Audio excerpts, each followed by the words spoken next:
तिरक्कोमांदो, तिरक्कोमांदो ये तो आपने बहुत ज्यादा सुना होगा इटली के अंदर, लेकिन इसके तमाम इस्तेमालात क्या होते हैं मैं आज आपको इस वीडियो में ये समझाऊंगा, क्योंकि इटालियन ज़बान में तिरक्कोमांदो बहुत ज़्यादा इस्तेमाल होता है।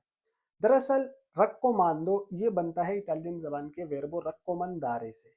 रक्कोमंदारे की तीन मतलब होते हैं, एक होता है मशवरा देना, दूसरा होता है याद दिलाना या दहानी कराना, तीसरा होता है सिफारिश करना।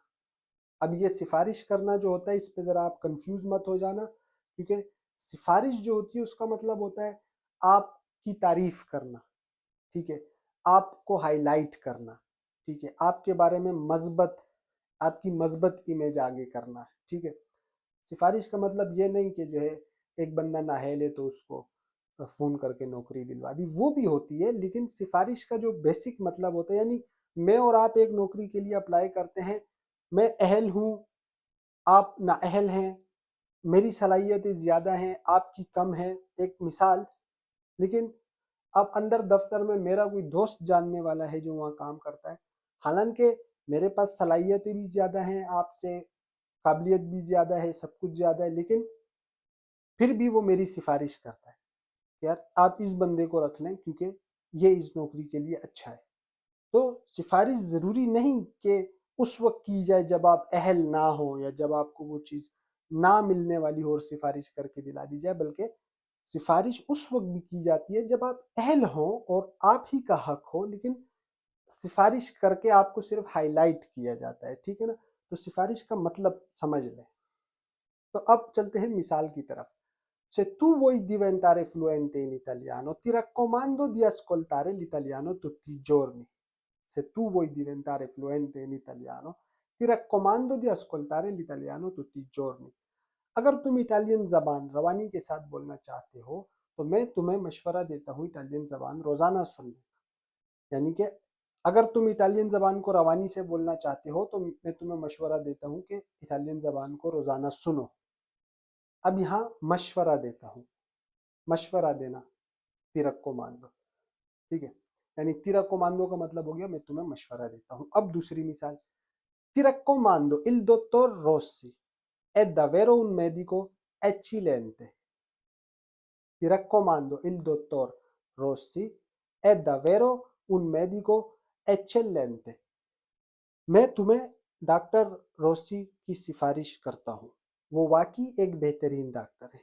यानी अब मैं आपको एक रेकमेंड कर रहा हूँ, मैं आपको डॉक्टर रोसी की सिफारिश कर रहा हूँ कि चूंकि वो एक बेहतरीन, वाकई में एक बेहतरीन डॉक्टर है, तो मैं आपको ये रेकमेंड करता हूँ कि आप उसके पास जाएं ताकि आपका बेहतर इलाज हो सके। तो ये मैं उसकी सिफारिश कर रहा हूँ आपके पास, क्योंकि वो एक अच्छा डॉक्टर है, इसलिए मैं उसकी सिफारिश कर रहा हूँ कि आप उसके पास जाएं। तो अब यहाँ एज अ सिफारिश यूज हुआ, आप सिफारिश कर सकते हैं ti raccomando quel ristorante, ti raccomando quella caffetteria, ठीक है। आप कोई कॉफी शॉप, कोई रेस्टोरेंट, कोई कोई स्कूल, कोई कॉलेज, कोई डॉक्टर, कोई लॉयर, कोई एवोकातो, यानी आप कोई भी चीज़, किसी की भी चीज़ या इंसान की सिफारिश कर सकते हैं, तो उसमें भी आप कहेंगे तिरक्को मान दो, ठीक है। अब यह सिफारिश के ज़िम्मे में आ गया। अब यहाँ देखें, Matteo, ti raccomando di rifare il letto e lasciare la stanza in ordine. Matteo, ti raccomando di rifare il letto e lasciare la stanza in ordine. Matteo एक शख्स का नाम है, मत्तेओ, मैं तुम्हें अपना बिस्तर दोबारा बनाने और कमरे को तरतीब से छोड़ने की याद दहानी कराता हूँ या याद दिलाता हूँ। यानी आपका एक दोस्त है, आपके साथ रहता है एक कमरे में जो भी, अब आप उससे कहें, उसूल ये है कि अपने सुबह उठ के अपना कमरा ऑर्गेनाइज करना है, बिस्तर दोबारा सेट करना है, फिर जाना है, ठीक है। वो कभी कभी ऐसे ही छोड़ देता है।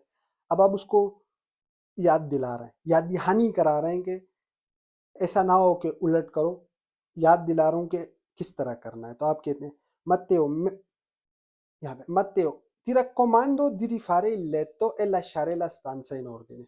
Matteo, मैं तुम्हें अपना बिस्तर दोबारा बनाने और अपने कमरे को तरतीब से छोड़ने की याद दहानी कराता हूँ या याद दिलाता हूँ कि तुमने ऐसा करना है। तो यह आ गया याद दिलाना, मशवरा देना, याद दिलाना, सिफारिश करना, रक्कोमंदार है।